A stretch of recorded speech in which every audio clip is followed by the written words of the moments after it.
Okay, this is kind of an experiment because this is not a GoPro camera. This is my regular video camera tied around my neck.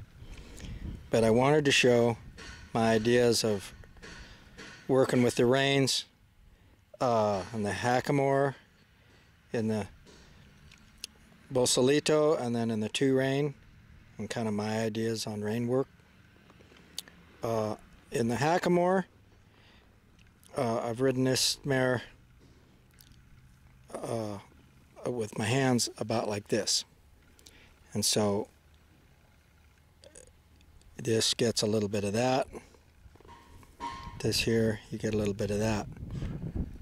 Flexion left, flexion right. So I should just take a little fingers.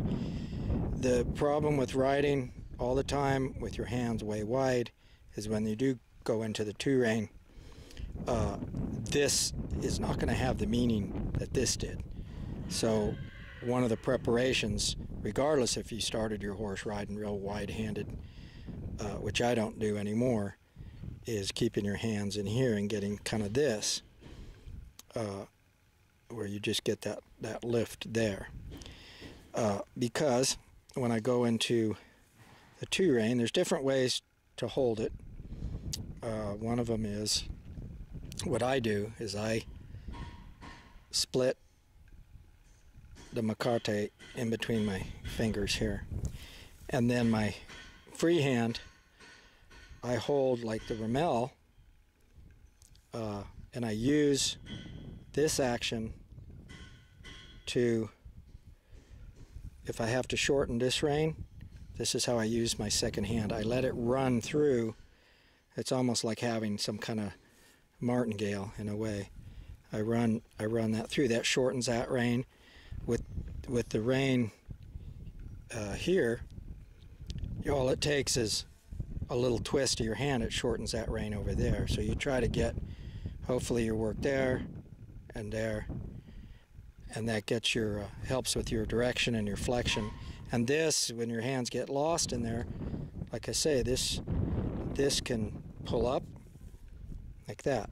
See, so you get where this free hand, and this is for schooling purposes, for performance training, working on your dry work a little bit.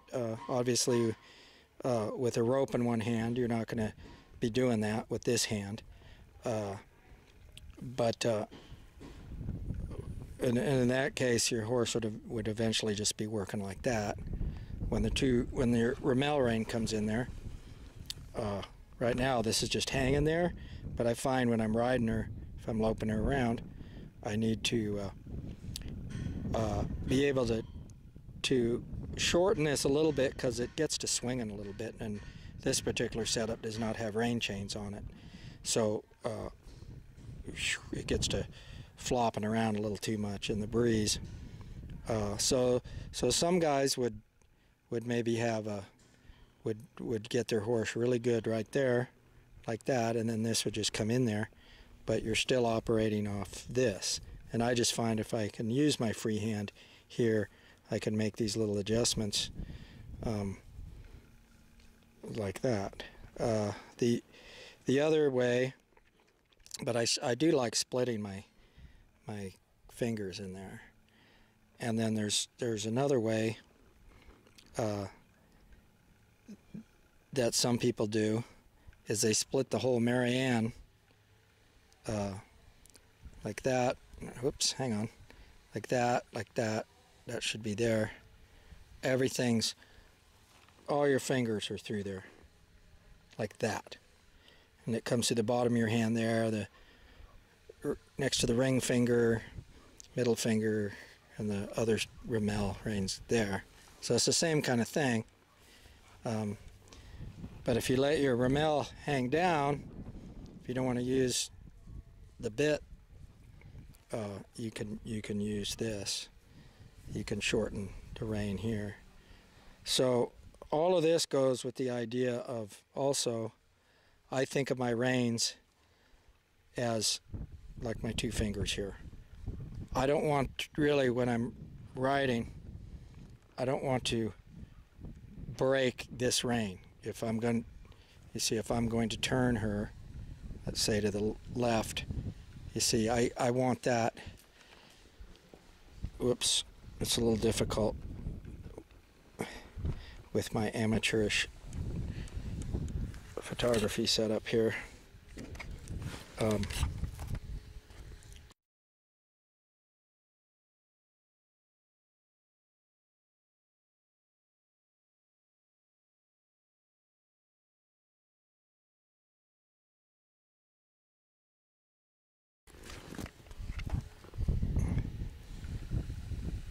Anyway, I was trying to demonstrate that these reins, so we just need to look, and then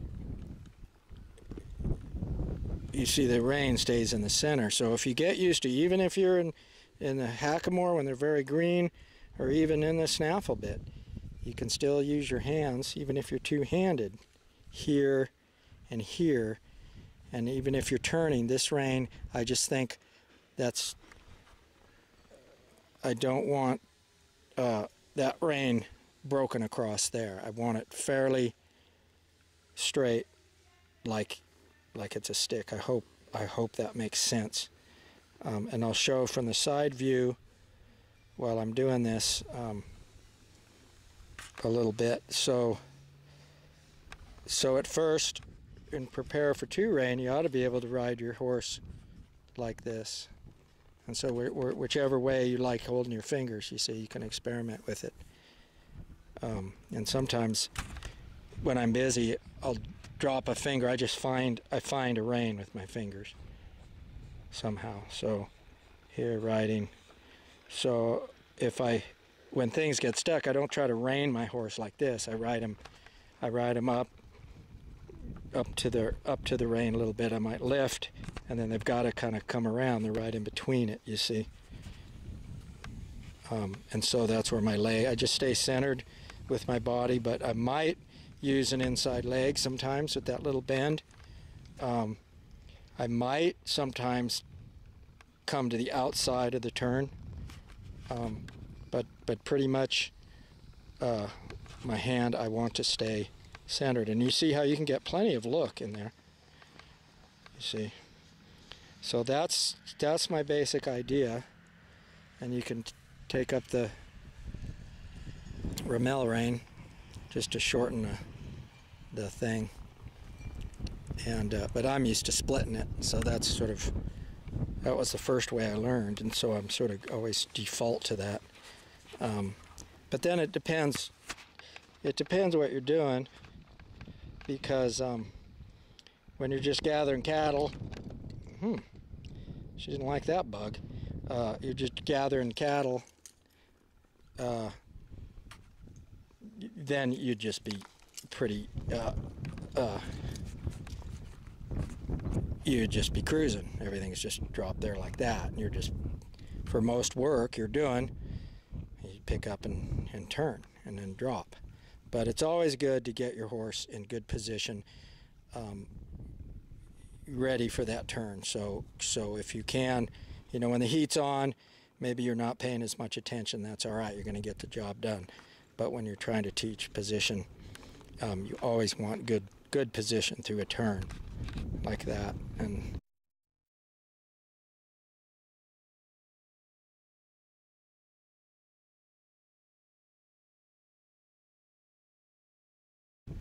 over here, and so the rest of it's just habit. But you see how I might have to turn my hand like that, or my free hand might have to shorten that rein. But I always want a little look up there like that. I just want the look, and sometimes you can help that with the leg. I'm not against using the legs, but this, for the purpose of this talk, I'm just talking about the use of the rein. Then later you blend that in with your leg work, however you do that. But if you separate it out, there's very particular things we're doing with our reins, and but pretty much that's my approach to the whole deal.